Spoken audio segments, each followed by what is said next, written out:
Okay, so pag-usapan po natin yung part 2 ng parang season 2 na po to nung Revelation si Kong Zaldi. Kasi initially he released 3 videos po, tapos naglabas siya ng pang-apat pero pinangalanan niya yung part 1. So ito yung part 2 nung second batch. Pero in the overall number of videos po na nirelease niya, ito yung pang-5 na talaga.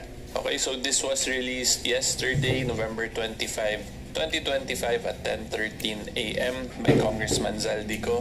And yung caption po niya dito, panoorin, narito po ang ikalawang bahagi ng aking pagpaliwanag sa totoong nangyari at kung bakit ako naniniwala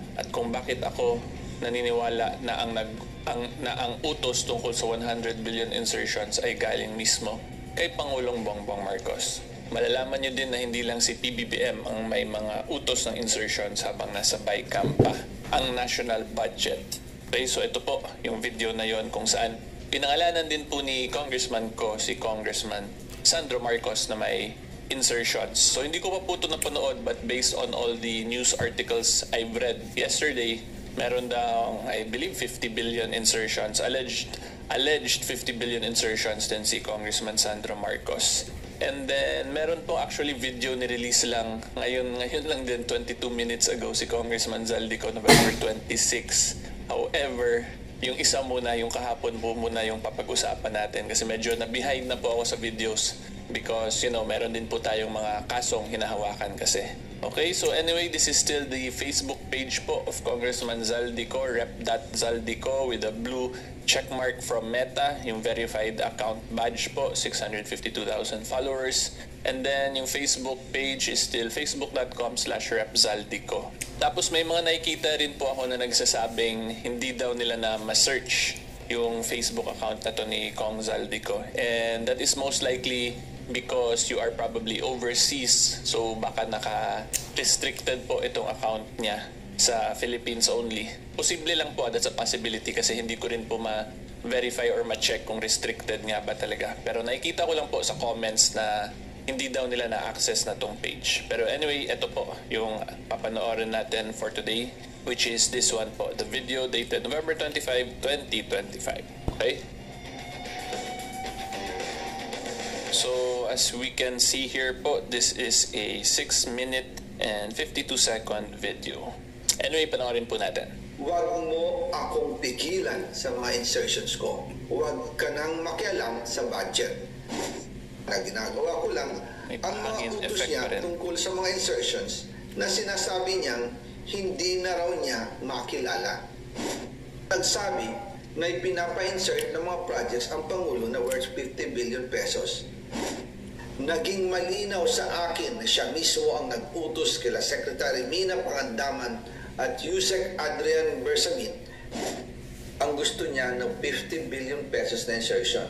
Ngunit ang sagot ng Pangulo, humingi ka ng bago or dagdag na insertions. Bakit hindi niya agad tinanggal noon pa? Kasi mismo siya ang nagbibigay ng utos. Ako mismo ang nakasaksi at nakausap ng mga taong direktang sangkot. Hindi lang po ang Pangulo ang may insertion sa budget, pati po si Congressman Sandro Marcos. Part 2 pero overall pang-5 video na po. Pero kahit na na-deliver na ang 1 billion pesos para kay Pangulong Marcos at kahit na naisama na rin sa 2025 budget ang 100 billion pesos insertion sa pamamagitan ng BICAM Committee, ayon mismo sa utos ng Pangulo, nagagalit pa rin daw si BBM. Kaya noong February 2025, sumulat po ako ng isang confidential letter kay Pangulong Marcos. Doon ko ipinaliwanag na ginagawa ko lang ang mga utos niya tungkol sa mga insertions na sinasabi niyang hindi na raw niya makilala. Ilalabas ko po ang sulat po sa Pangulo kasama ng video ito. Okay. Si Yusek Jojo Cadiz ang nag-ayos ng aming meeting noong March 2025 sa 1201 Aguado Street, tapat ng Malacanang, Gate 4. Pero sa halip na kumalma ang Pangulo, lalos lang siyang nagalit. Sa halip na itanggi o linawin niya ang tungkol sa 100 billion insertion, pinagsabihan niya kami ni dating Speaker Romualdez at sa akin mismo, diretsahan niyang sinabi, huwag mo akong pigilan sa mga insertions ko. huwag ka nang makialam sa budget. Dahil sa mga binitawang salita sa akin ni BBM, naging malinaw sa akin na siya mismo ang nag-utos kila Secretary Mina Pangandaman at Yusek Adrian Bersamin na ipasok ang 100 billion pesos worth of projects. Kaya kung hindi talaga totoo na galing sa Pangulo ang utos, bakit hindi niya agad tinanggal noon pa sina Secretary Mina Pangandaman at Undersecretary Adrian Bersamin nang pinaalam ko sa kanya ang 100 billion insertions sa pamamagitan ng sulat? Bakit ngayon lang nila pinag-resign kung kailan nalaman ng publiko ang tungkol dito? And also kinausap ako ni Yusek Jojo Cadiz at nagsabi na ipinapa-insert ng mga projects ang Pangulo na worth 50 billion pesos. And sinabi ko kay Yusek Jojo na meron ng instruction kay Secretary Mina Pangandaman at Yusek Adrian Bersamin about the 100 billion pesos insertion. And sabi niya, kakausapin niya ang Pangulo na kung pwede, doon na lang i-charge ang gusto niya ng 50 billion pesos na insertion. Ngunit ang sagot ng Pangulo, humingi ka ng bago or dagdag na insertions. Okay, wait. Comment mo na. So yung medyo magulo dito, meron ng insertion from, dito lang po, from the statement ni Congressman Zaldico. Sinabi niya na nirequest nila Yusek Adrian Bersamin and Secretary Mina Pangandaman. Pero ngayon, ang sinabi rin ni Congressman Zaldico, it appears na si Yusek Jojo, na pinangalan niya, nag-request din ng additional 50 billion na insertion daw. So from there, kung makikita nyo, it appears na may parang dalawang faction. Mukhang ganun po yung dating, di ba? Yung sa side nila, Yusek Adrian Bersamin, Secretary Pangandaman, then sa side nila, Yusek Cadiz, may dalawa daw set of insertions. So yun yung maganda rin maklarify bakit si Yusek Jojo nagsasalita rin for the President. Tapos according to Congressman ko, si Yusek Bersamin and Secretary Pangandaman ay nagsasalita din for the President. It appears from his statement, diba? So kung nakita nyo, mukhang may dalawang faction ngayon who appears to be speaking on behalf of the President. So yun yung magandang maklarify bakit ganun po yung nangyayari. Anyway, tuloy po tayo. Doon po nakita at naramdaman na hindi pwedeng sabihin ng Pangulo na wala siyang alam sa mga nangyayari. Kasi mismo siya ang nagbibigay ng utos. Ako mismo ang nakasaksi at nakausap ng mga taong direktang sangkot. Kaya hindi na pwedeng maghugas kamay at magturo na parang inosente. At kung titingnan ninyo ang 2026 budget, may panibago siyang 97 billion insertions. Pero ngayon, ipinasok na mismo sa President's Budget or NEP 2026. Yan po ang kinumpirma ni Secretary Manny Bunoan na may instructions ang Pangulo na magpasok ng 100 billion ulit sa President's Budget. Kaya wala na siyang pwedeng ipamigay.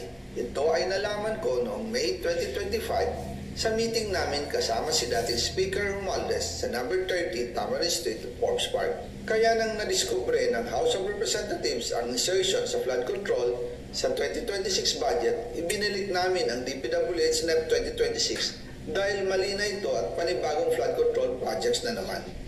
Hindi lang po ang Pangulo ang may insertion sa budget. Pati po si Congressman Sandro Marcos, meron din pong pinapasok taon-taon. Noong 2023, may 9.636 billion pesos. Noong 2024, 20.174 billion pesos. At nitong 2025, 21.127 billion pesos. Lahat-lahat, ang kabuuan ay 50.938 billion pesos. At bawat taon po, sa tuwing dumarating ang BICAM budget process, lagi po may utos si Congressman Sandro na ipasok ang mga proyekto niya. Nalaman ko na lang sa mga contractor na galit siya sa akin noong pinag-uusapan na ang 2025 GAA budget. Ang sabi daw niya, ipatatanggal ako at magpa-file ng maraming kaso laban sa akin. Kasi kulang ng 8 billion pesos yung insertion na gusto niyang ipasok. Ang dahilan daw, may mga contractor na nakapag-advance na sa kanya at dahil hindi na ipasok ang buong halaga, kailangan daw niyang magsauli sa mga yon. Para malinaw sa taong bayan, ilalabas ko po sa video na ito ang listahan ng mga proyekto na kasama sa mga insertions ni Congressman Sandro. Abangan ang part 3. Okay, so yan po yung full video ni Congressman Zaldi. This is the second part of, tawagin na lang po nating season 2, or in totality or in the overall number, pang 5 video niya po to. Okay, and then sinabi niya ilalabas daw niya yung confidential letter kay PBBM. Pero from the video, wala naman siyang nilabas doon. And then check lang po natin tong mga photos niya kahapon na nirelease. Kasi yun po yung pinaka-curious ako, yung confidential letter, kung ano yung laman nun at kung na-receive ba talaga yun ng Malacanang. So check lang po natin to. Ang problem, wala naman, hindi niya ni-release so far. So maganda sana yun na ma-release din yung sinasabi niyang confidential letter niya kay PBBM. Itong nirelease lang niya kahapon din, this appears to be the insertions of Congressman Sandro Marcos noong 2023. Okay, so anyway po ngayon, i-discuss ko sa inyo yung mga observations ko lang. Yung legal side of things po muna, yung pag-usapan natin. So una-una po yung na-observe ko dito na maganda para mas mapalakas tong testimony niya is yung pinagalitan daw silang dalawa, di ba, ni Speaker Martin. So kung si Speaker Martin was pinagalitan daw, nandun din si Speaker Martin nun. So kung si Speaker Martin will corroborate or support this testimony ni Congressman Zaldico, that would be the best case scenario para mapalakas yung itong allegations po ni Congressman Zaldico. Pero at present, kung si Cong Zaldi lang magsasabi nito, tapos i-deny lang ni PBBM later on, yun, mukhang 50-50 equal lang sila dun. So dun papasok yung tinatawag na equipoise rule in criminal cases, na kung saan 50-50 po yung evidence, magtitilt po yan in favor of the accused, meaning ma-acquit po ang isang akusado. And that is because po of our constitutional right to be presumed innocent. So currently, may nalabas lang pong allegations dito si Cong Zaldico, tapos pag i-deny ni PBBM, then yun nga po, maging 50-50. Pero kung kasama si Speaker Martin pinagalitan, tapos si Speaker Martin ay magsalita din, and then doon mukhang mas lalamang na yung position nila Congressman Zaldico. And then yung isa pa pong maganda lang din natin ma-discuss dito is, di ba si Congressman Toby Tiangco, sinasabi rin niya in interviews na nakita daw niya nung pinagalitan sila Speaker Martin ni PBBM. So I'm not sure kung related ba yun siya dito. So kung related yun siya dito, edi pwede rin yun magsalita si Congressman Toby Tiangco kung same ba na meeting tong dinidiscuss dito ni Congressman Zaldico sa binabanggit din ni Congressman Tiangco sa interviews. Okay, so yan po yung una kong nakikita dito. And then yung pangalawa lang po dito is sila Yusek Adrian Bersamin, Secretary Mina Pangandaman, yun sila kung magsalita din po would of course be in support dito sa statement si Congressman Zaldico. Kasi yung pinaka-conclusion po niya dito, as per the action sila Secretary nila Yusek Bersamin and Secretary Pangandaman, it appears daw to him na si PBBM yung nag-uutos. So kung magsalita rin po yung dalawang yun, that would be the best case scenario para mas mapalakas pa po yung testimony ni Congressman Zaldico. And then take note din po pala, itong ina-explain ko, this is the legal side of things, meaning kung umabot talaga to in court proceedings. Kasi sa korte po, yung importante kasi dyan is hindi yung kung ano lang yung kaya mo i-allege dun sa mga kalaban mo, but it is always an issue kung ano yung kaya mo ma-prove in accordance with the rules on evidence. Diba? Kasi madali lang po mag-akusa, pero proving it is a totally different issue po yan. Okay? And then, sabihin ko na lang din po, in criminal cases, there are times na an accused will be acquitted because hindi lang ma-establish yung guilt beyond reasonable doubt. Therefore, in the criminal law system natin, he is considered as not guilty beyond reasonable doubt. But it does not necessarily mean kung whether or not hindi talaga niya ginawa yung krimen. May mga ganyang angle din po yan kasi at the end of the day, there are legalities, there are legal procedures na minsan nakakalusot talaga yung isang tunay na criminal. Okay, so that's another side lang din na kailangan ko i-discuss lang din with all of you. And if you also look at the interviews of some justices, di ba, may mga nagsasabi na just because a person is acquitted does not necessarily mean he did not commit the crime. It's just that hindi na-prove yung guilt niya beyond reasonable doubt. So yan po yung mga bagay-bagay na kailangan natin i-consider. Kasi this issue po is not necessarily a legal issue lang kasi this also involves a political issue if you ask me. Kasi based on all these statements ni Congressman Zaldico, of course the political image po ng lahat ng pinangalanan niya, especially the President, ay maapektuhan din and si Congressman Sandro Marcos. So aside from legal issues, there's also political issues na again, kailangan natin timbangin as the taong bayan na nag-o-observe sa lahat ng public servants na to. And tingnan na lang po natin kung sino ba yung mas credible sa mga to at kung sino yung may motive para manira lang or para gusto lang maging transparent and to hold accountable yung mga dapat managot talaga. Yan yung kailangan at trabaho talaga natin po as the member of the taong bayan of the Republic of the Philippines. We always have to weigh our duty in regards to the election of public officers and then our duty also na hindi lang tayo maging marites basically, 'di ba? Kaya in other words, kung titingnan natin, mahirap po talaga. Hindi siya as straightforward as what people make it appear, 'di ba? Lalo na po pag umabot talaga to sa korte. So in court proceedings ngayon, since hindi pa to under oath, then of course hindi po yan a-admit or tatanggapin ng korte. But in the political side of things, this can already be considered as something that will affect the political image of a public figure. So yan po yung gusto ko talaga i-emphasize sa ating lahat. We do not always have to mix and match the legal side and political side. Kailangan na natin yan siya i-balance. Tapos kung hindi tayo sure kung papaniwalaan ba o hindi, doon natin pwede ngayon tingnan yung mga legal side of things. Pero yun nga po, like what I've discussed already in older videos, hindi rin po tayo pwede maging stricto lang na laging sundin yung legal side when we are still not in proper court proceedings kasi it will lead to a very unreasonable situation nga, di ba? Like kung magsasabi ka ng mga political speeches, political messages, sobrang unreasonable kung kailangan laging manumpa yung nagsasalita or yung speaker. And kung titingnan din po natin ngayon si Congressman Zaldico, he is speaking, di ba? Like I said, this is not yet in court so hindi naman kailangan under oath. Tapos kung makita natin si Congressman Sandro Marcos, nag-respond na rin po siya dito sa allegations. So yan yung in a way parang sagutan nila ngayon. And then it will be our obligation and duty now to weigh out things kung sino ba ang mas mukhang credible while they are still out in court. Pero once umabot na po ito sa korte, doon na ngayon papasok na sundin na yung strict legal procedures talaga. Okay, so yan po ang masasabi ko. Mabigat po talaga yung trabaho nitong mga public figures natin. And of course, mabigat din po yung trabaho, obligation, and duty natin as the ordinary members of the Republic of the Philippines, na taong bayan po, to weigh things out kung sino ang dapat mas deserving ng trust and vote natin come 2028 elections. Okay, so hopefully klaro po yan. Then lastly po, magbigay lang din ako ng visualization po sa inyo lahat, may fellow taong bayan, para po mas ma-visualize niyo kung gaano ka-massive tong corruption issues sa bansa natin. So currently, di ba yung allegations po, 56 billion daw yung pinadala ni Congressman Zaldico in a span of 3 years, and then may insertion last year lang ng 100 billion kung saan dun 25 billion yung magiging kickback. So in simpler terms po, nasa halos 80 billion or maybe even close to 100 billion na yung allegedly napupunta lang sa kickbacks as per dito sa statement ni Congressman Zaldico. Diba? And kung titingnan lang natin yung mga figures na yan sa screen natin dito sa computer, itong 100 billion, parang ano lang, maliit kasi madali lang siya i-type, diba? Pag nasa computer. Pero if you look at it, if you actually visualize it, sobrang laki po talaga niyan ng 100 billion.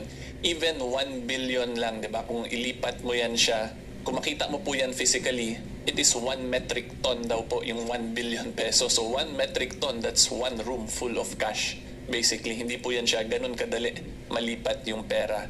And then yung isa pa po na gusto ko lang din ipa-visualize sa inyo is 1 billion pesos po, ang equivalent niyan is 1,000 million pesos, di ba? 1 milyon is 1 billion. Ganun po kadami yun.